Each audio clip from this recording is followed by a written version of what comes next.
Bonjour à tous, soyez les bienvenus sur les bêtises de Choc-Miel. Aujourd'hui, une nouvelle vidéo et là, j'ai préparé une charlotte aux poires et au chocolat. Alors, un grand classique, mais c'est la première fois que j'en faisais. Donc, en fait, il y a eu pas mal de petits ratages et là, elle est vraiment parfaite. Donc, maintenant, je suis prête à vous la montrer en vidéo. Allez, c'est parti.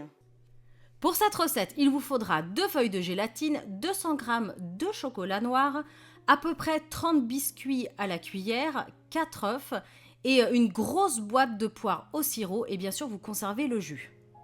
On commence cette recette en prenant un récipient avec de l'eau froide et là vous allez mettre les feuilles de gélatine, vous les laissez pendant 10 minutes. Ensuite vous prenez une petite casserole, vous faites fondre le chocolat noir et vous réservez quelques minutes pour le laisser un petit peu refroidir. Ensuite on va séparer les blancs des jaunes. Ensuite vous mettez une pincée de sel dans les blancs et là vous allez les monter en neige, donc bien ferme. Vous les réservez et là on va passer maintenant à nouveau au chocolat noir. Donc vous ajoutez tous vos jaunes au chocolat, vous mélangez énergiquement et ça va prendre une texture un petit peu plus consistante. Donc là vous ajoutez 4 cuillères de sirop de jus de poire pour la détendre un petit peu.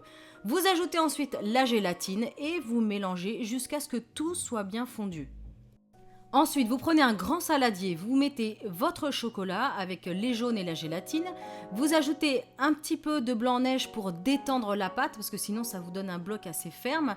Donc vous en mettez à peu près 1 ou 2 cuillères à soupe, vous mélangez et vous incorporez tout le reste des blancs en neige.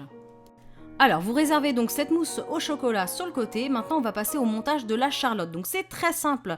Vous allez prendre le moule à charlotte, vous prenez les biscuits à la cuillère et vous les trempez un par un. Alors, uniquement le dos, en fait, le dessous du gâteau, vous le trempez dans le sirop et vous tapissez le fond et tous les côtés. Donc, il faut que ce soit bien serré.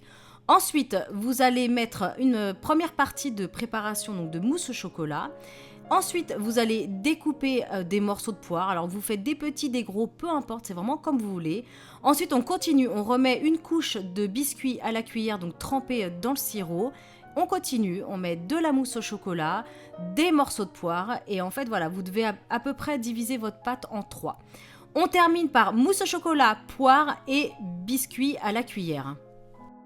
Alors, une fois que vous avez terminé ça, vous mettez un aluminium et vous placez au frigo pendant au moins 3 heures. Il faut vraiment que votre mousse au chocolat, la gélatine prenne et que le gâteau soit vraiment le plus ferme possible. Donc un minimum 3 heures et évidemment, ce genre de dessert, c'est toujours meilleur le lendemain.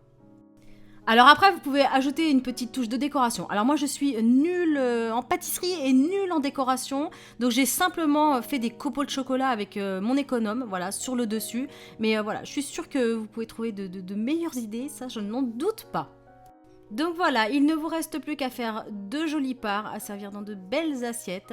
Et franchement, c'est pas très compliqué comme dessert. Il y a pas beaucoup d'ingrédients.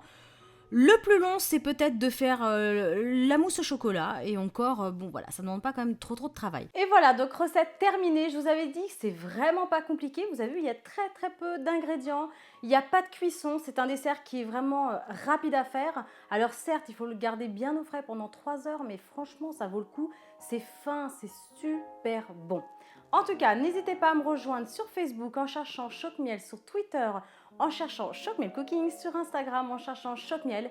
N'hésitez pas à liker la vidéo, à la commenter et bien sûr, vous pouvez aussi vous abonner à ma chaîne en cliquant sur la petite Hello Kitty version robot juste ici. En attendant, je vous dis à bientôt.